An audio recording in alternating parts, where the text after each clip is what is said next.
بس المشروع ده الار او اي بتاعه مش قد كده. والسؤال دلوقتي يعني ايه ار او اي؟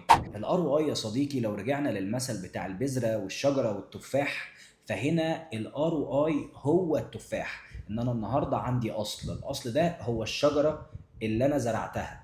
الشجره دي بتجيب لي ثمار، الثمار دي انا ببيعها فبيطلع منها عائد. العائد ده هنا هو الار او اي او العائد على الاستثمار. تعالى ناخد مثال. لو انا النهارده قيمه الاستثمار بتاعي مليون جنيه وبيدخل لي في السنه 120 الف جنيه، اذا انا دلوقتي الار او اي بتاعي 12%. ولو انا دخلت استثمار تاني الار او اي فيه 20% فهيبقى افضل وافضل. ولو دخلت استثمار الار او اي بتاعه 5% فهيبقى اقل. الار او اي باختصار هو ريتيرن اون انفستمنت او العائد على الاستثمار. ولو انت مستثمر عقاري او بتفكر تستثمر في العقارات، الار او اي من اهم الكلمات اللي هتسمعها. فلازم وانت بيتعرض عليك مشروع ويقول لك الار او اي ده كذا وهيبقى كذا، لازم تبقى عارف هو ايه الار او اي اصلا.